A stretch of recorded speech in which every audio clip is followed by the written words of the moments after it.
பரலோகத்திலிருந்து கர்த்தருடைய தூதனின் வலுவாய் துணிக்கும் 7ஆம் எக்கால சத்தம், பயப்படாதிருங்கள், இதோ சர்வ சிருஷ்டிக்கும் மிகுந்த சந்தோஷத்தை உண்டாக்கும் நற்செய்தியை உங்களுக்கு அறிவிக்கின்றேன். வருத்தப்பட்டு பாரஞ்சுமக்கிறவர்களே, நீங்கள் எல்லோரும் எல்லா நாமத்திற்கும் மேலான நாமத்தை உடைய என்றென்றைக்கும் ஸ்தோத்தரிக்கப்பட்ட காலத்தை தாண்டியும் ஸ்தோத்தரிக்கப்படுகின்ற சர்வ வல்லமையுள்ள மகிமையின் கர்த்தராகிய கிறிஸ்துவினிடத்தில் வாருங்கள்.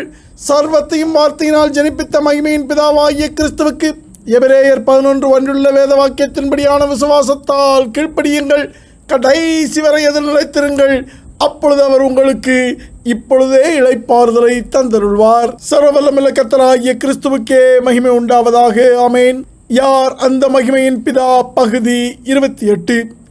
கர்த்தராகிய கிறிஸ்துவுக்குள் அழைக்கப்பட்டவர்களே, ஆண்டவரும் சர்வ வல்லமையுள்ள நம்முடைய பிதாவாகிய கிறிஸ்து இயேசுவின் கிருபையினால் உங்களுக்கு அவர் மேல் உண்டான விசுவாசத்தால் கர்த்தராகிய கிறிஸ்துவுக்கு கீழ்ப்படுகின்ற எந்த ஆத்மாவும் கிருபையின் ரூபமானவரின் மகிமையை அடையும் பொருட்டாக கர்த்தரால் அனுப்பப்பட்டவர்களாகிய எங்கள் அப்போஸ்தல நித்திய சுவிசேஷத்தினாலே கர்த்தராகிய கிறிஸ்துவின் மகிமைக்குள் பிரவேசிக்கும் ரட்சிப்பை நீங்களும் அடையும்படியாக கர்த்தரால் அழைக்கப்பட்டும் காணாமல் போன ஆடுகளை முதலாவதாக கிறிஸ்துவுக்குள் விசுவாசத்திற்கு கீழ்ப்படிய பண்ணும்படி சத்தியமாகி அவரை வேதத்தில் தேடுகின்ற எந்த ஆத்மாவுக்கும் வெளிப்படுத்தி அறிவிக்க உன்னதத்திலிருந்து அடிமை அனுப்பப்பட்டதால் உங்களுள்ள மூப்பருக்கு உடன் மூப்பனும் கர்த்தராகிய கிறிஸ்துவின் பாடுகளுக்கு சாட்சியும் இனி கர்த்தராகிய கிறிஸ்துவினால் வெளிப்படும் மகிமைக்கு பங்காளியும் சர்வமான மகிமையின் கிறிஸ்துவனிடத்தில் கிருபையையும் அப்போஸ்தல ஊழியத்தையும் அவருடைய சித்தத்தின்படியே அவரிடத்தில் பெற்றுக்கொண்டதால் உங்கள் மத்தியில் உயிரோடு இருக்கின்ற அப்போஸ்தலனாகிய சிலோவாம் பவுல் கிருபையானவரின் மகிமையோடு கூட உங்கள் ஆத்மா ஒப்புரவாகும்படி உங்களுக்கு கடந்த 27 செய்திகளில் மகிமையையும் மகத்துவத்தையும் அணிந்து கொண்டிருக்கின்றவராகிய மகிமையின் பிதாவாகிய கிறிஸ்து என்ற மெய்ஞானத்தையும் புத்தியையும் அப்போஸ்தல நித்திய சுவிசேஷமாக சகலருக்கும் அறிவித்து வருகின்றேன். இன்று 28வது செய்தியில் மகிமையின் பிதாவை குறித்து மகிமையின் வார்த்தையும் கர்த்தருமாகிய கிறிஸ்து தரும் உணர்வூட்டும் செய்திக்கு மீண்டும் நாம் செவி கொடுப்போம். மகிமையின் பிதாவின் மகிமையை காண வார்த்தையாகிய அவருடைய இரத்தத்தினால் உண்டான புதிய உடன்படிக்கையில் அவருடைய மகிமையை, அதாவது அவருடைய முகத்தை தேடிக்கொண்டிருக்கின்றவர்களே, நன்றாக கேளுங்கள். கர்த்தராகிய மகிமையின் பிதாவானவர் உன்னதத்திலிருந்து உங்களுக்கு கற்றுக் கொடுக்கின்றார். நாள் உண்டாகிறதற்கு முன்னும் நானே இருக்கிறேன் என்று ஏசாயா 43:13 முன்னறிவித்த மகிமையின் பிதா ஆதியாகமம் 1ஆம் அதிகாரம் 1ஆம் வசனத்திலே காலத்துக்கு வெளியே இருந்து, அதாவது நாள் உண்டாக்கப்படும் முன்பே இருக்கிறவராகவே இருந்து ஆதி என்ற காலத்தையும் வானத்தையும் பூமியையும் சிருஷ்டித்தார். அதற்கு யாத்ராகமம் 31:17 2 ராஜாக்கள் 19:15 எழுதப்பட்டுள்ள கர்த்தருடைய தீர்க்க தரிசனங்களும் அன்றே உங்களுக்கு சாட்சி கொடுத்து வருகின்றது. லூக்கா 2ஆம் அதிகாரம் 13ஆம் வசனத்திலே வெளிப்படுத்தப்பட்டபடி பரமபிதா காணக்கூடிய ரூபமாக தனக்கு ஒரு சரீரத்தை ஜனிப்பித்த பொழுது தீர்க்க தரிசனத்திலே என் மகிமையை வேறொருவனுக்கும் கொடேன் என்று சொன்னவர் பூமியில் தன்னுடைய கிருபையை தூதர்கள் தொழுது கொள்ள கட்டளையிட்டார்.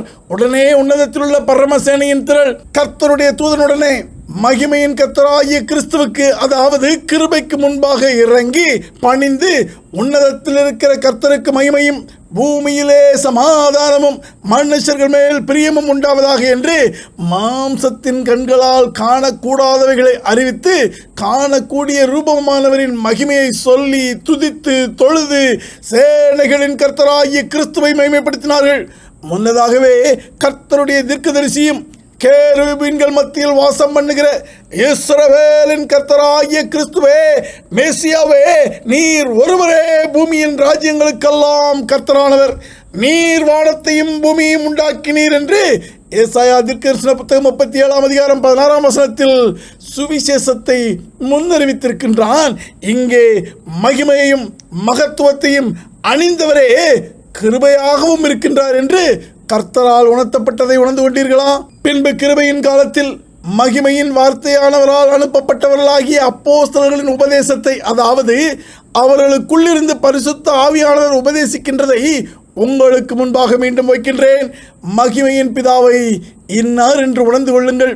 அப்போஸ்தல நடவடிக்கைகள் 4ஆம் அதிகாரம் 24ஆம் வசனம், 14ஆம் அதிகாரம் 15ஆம் வசனங்கள் உங்களுக்கு அறிவிக்கின்றதை கவனியுங்கள்.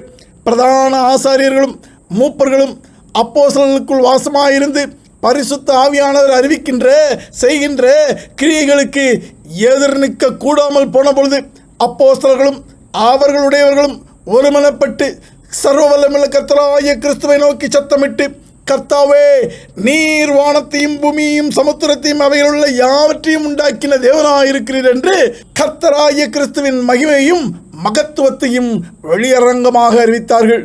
மேலும் லிக்கோவேனியா நாட்டிலுள்ள பட்டணங்களாகிய லீஸ்திராவிலும் தெர்பையிலும் அடையாளங்களையும் அற்புதங்களையும் கண்ட ஜனங்கள் அனுப்பினவரை விட்டுவிட்டு அனுப்பப்பட்டவர்களை உயர்த்த முயன்ற பொழுது கர்த்தருடைய தூதர்கள், சுவிசேஷம் அறிவிக்கப்பட்டவர்களே, ஏன் இப்படி செய்கின்றீர்கள்? நாங்களும் உங்களைப் போல பாடுள்ள மனுஷர்தானே. நீங்கள் இந்த வீணான தேவர்களான பாரம்பரியம், தனி மனித துதிபாடுதல், உருவ வழிபாடு, பண ஆசை, பொய்ப்போதகம் என்ற விக்கிரக ஆராதனையை விட்டுவிட்டு வானத்தையும் பூமியையும் சமுத்திரத்தையும் அவைகளுள்ள யாவற்றையும் உண்டாக்கின ஜீவனுள்ள, நித்திய ஜீவனுள்ள கர்த்தராகிய கிறிஸ்துவிடத்தில் திரும்ப வேண்டும் என்று உங்களுக்கு பிரசங்கிக்கின்றோம் என்றார்கள்.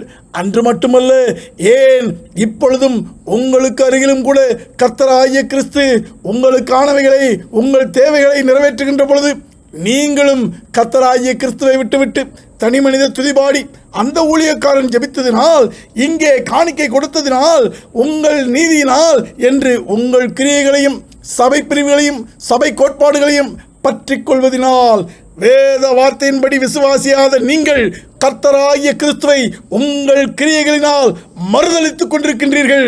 இது சத்துருவின் மிக பழைய தந்திரம். நம்முடைய கிறிஸ்துவுக்கு விசுவாசத்தினால் கீழ்ப்படிய மனம் திரும்பும்படியாக உங்களை அழைக்கின்றேன். நன்றாய் கவனியுங்கள்.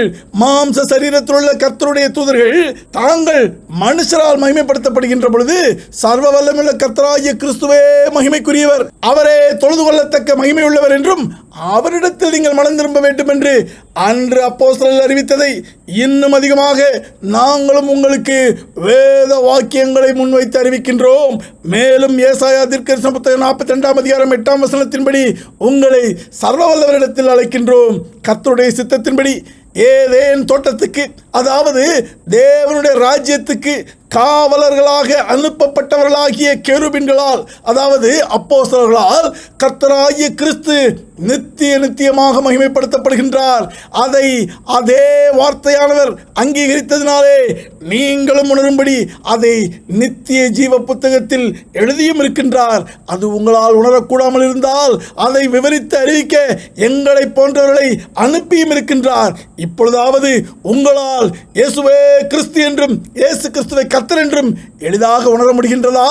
மகிமையின் கர்த்தராகிய கிறிஸ்துவே பரலோகத்தையும் சிங்காசனத்தையும் காலத்தையும் வானத்தையும் பூமியையும் சமுத்திரத்தையும் அதில் இருக்கின்றவைகளையும் காணப்படாதவைகளாகிய சகலத்தையும் உண்டாக்கின வார்த்தையாயிருக்கின்றார். பூமியில் வாசம் பண்ணுகிற சகல இனத்திற்கும், கோத்திரத்தாருக்கும், பாஷைக்காரருக்கும், ஜனக்கூட்டத்தாருக்கும் அறிவிப்பது என்னவென்றால், கர்த்தராகிய கிறிஸ்துவுக்கு 1 பேதுரு 1:17 பயப்படுவதாகிய அவரை பிதாவாக தொழுது கொள்வதால் மகிமைப்படுத்துங்கள்.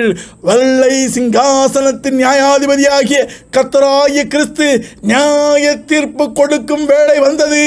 வானத்தையும் பூமியையும் சமுத்திரத்தையும் நீரூற்றுகளையும் உண்டாக்கின சர்வ வல்லமையுள்ள கர்த்தராகிய கிறிஸ்துவையே தொழுது கொள்ளுங்கள் என்று எழுதப்பட்டதை சபையானவர்களுக்கு பரலோகத்தின் மத்தியில் பறந்து அறிவிக்கும் தூதனாக அதையே உங்கள் காதுகளும் கேட்கும்படி அப்போஸ்தல நித்திய சுவிசேஷமாக அறிவித்திருக்கின்றேன். கேட்கிறதற்கு காதுள்ள சபை கேட்க கடவுது. ஆமேன். சர்வத்திலும் வலுவாதபடி உங்களை காக்கவும் தமது மகிமையுள்ள சன்னிதானத்திலே மிகுந்த மகிழ்ச்சியோடு உங்களை மாசற்றவர்களாய் நிறுத்தவும் வல்லமையுள்ளவரும் தாம் ஒருவரே ஞானமுள்ளவருமாகிய நம்முடைய இரட்சகராகிய மகிமையின் பிதாவாகிய கர்த்தராகிய கிறிஸ்துவுக்கு கனமும் மகத்துவமும் வல்லமையும் அதிகாரமும் இப்பொழுதும் எப்பொழுதும் நித்தியமாக உண்டாவதாக. ஆமேன். நீ உயிரோடு பூமியில் வாழும் இந்த கிருபை நாட்களில் சர்வவல்லமையுள்ள கர்த்தராகிய கிறிஸ்துவின் அப்பம்புக்குதலில் பங்கு கொள்ள அதிகாலையில் சர்வவல்லமையுள்ள கர்த்தராகிய கிறிஸ்துவோடு கூட சபை கூடி அவருடைய நேரடியான உபதேசத்திற்கு செவி கொடுத்து அதை உணர்ந்து கொள்வதனால், புசித்து உணர்த்தப்பட்டதை உங்கள் ஆவியாத்மா சரீரத்தில் நிறைவேற்றுவதனால் பானம் பண்ணி உங்கள் விசுவாசத்தால் கர்த்தராகிய கிறிஸ்துவுக்கு கீழ்ப்படியுங்கள். கடைசி வரை அதில் நிலைத்து இருங்கள். கர்த்தரை அறிகின்ற அறிவில் வளருங்கள். அழைக்கப்பட்டவர்களையும் அப்படியே கர்த்தராகிய கிறிஸ்துவுக்குள் வளரச் செய்யுங்கள்.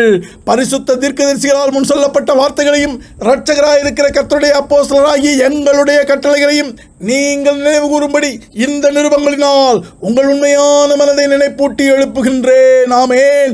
எங்கள் அப்போஸ்தல நித்திய சுவிசேஷமாகிய இந்த 7ஆம் எக்கால சத்தம் உங்கள் இருதயத்தில் நித்தியமாக துணிப்பதாக. அழைக்கப்பட்டவர்களே, கர்த்தராகிய கிறிஸ்து இயேசுவுக்குள் அப்போஸ்தல நித்திய சுவிசேஷத்தின்படி யோவான் 7:38 வழிநடத்துதலினால் எபிரேயர் 11:1 கட்டளையில் வெளிப்படுத்தினபடி யோவான் 14ஆம் அதிகாரம் 7 முதல் 11 வசனங்களின்படி கர்த்தராகிய கிறிஸ்து தன்னையே மகிமையின் பிதாவென்று உங்களை நேரடியாக நம்பச் சொன்னவைகளில் நீங்கள் உறுதியாயிருந்து ரோமர் 1:20 எழுதியிருக்கிறபடி உங்கள் மாம்சத்தின் கண்களில் மகிமையின் கிறிஸ்துவினிடத்தில் காணாததும் காணக்கூடாததுமாகிய நித்திய வல்லமையும் மகிமையும் கர்த்தராகிய கிறிஸ்துவினிடத்தில் மாத்திரம் உள்ளது என்பதில் ஏசாயா 45:24 பரிசுத்த ஆவியானவர் முன்னறிவித்து வெளிப்படுத்தினபடி உங்கள் முழு இருதயத்திலும் நிச்சயம் உள்ளவர்களாகி இப்படி வேத வாக்கியங்களின்படி மகிமையின் கிறிஸ்துவின் மேல் வைக்கும் விசுவாசத்தில் மகிமையில் உள்ள தூதர்களும் ஆதி அப்போஸ்தலர்களும் இப்பொழுது நாங்களும் எங்கள் வீட்டாரும் நிலைத்திருப்பதைப் போல நீங்களும் உங்கள் வீட்டாரும் எங்களோடு கூட மகிமையின் கர்த்தராகிய கிறிஸ்துவுக்குள் இப்படி ஒரே சிந்தையாயிருந்து விசுவாசத்தால் கீழ்ப்படிந்திருக்க அழைக்கப்பட்ட உங்களுக்கு மகிமையின் கர்த்தராகிய கிறிஸ்துவின் நாமத்தினாலே கர்த்தருக்கு முன்பாக அவருக்கென்று ஒளி வீசும் சபையாயிருந்து மீண்டும் கர்த்தரின் முகத்தின் மகிமையின் பேரொளியை உங்கள் மேல் அப்போஸ்தல நித்திய சுவிசேஷ வெளிச்சமாக பிரதிபலிக்கின்றேன்.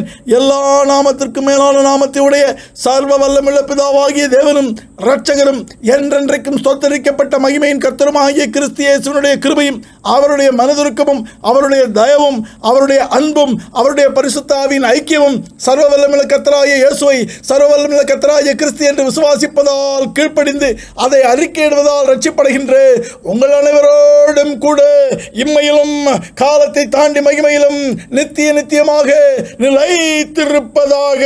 ஆமென். நீங்கள் கேட்ட இந்த செய்தியை மகிமையின் கிறிஸ்துவுக்குள் பரிசுத்தவான்களாகும்படி அழைக்கப்பட்ட தேவனுடைய சபையான சகோதர சகோதரிகள் யாவரும் கேட்க செய்ய வேண்டும் என்று கர்த்தரின் பேரில் ஆணையிட்டு உங்களுக்கு சொல்லுகின்றேன். ஆமென்.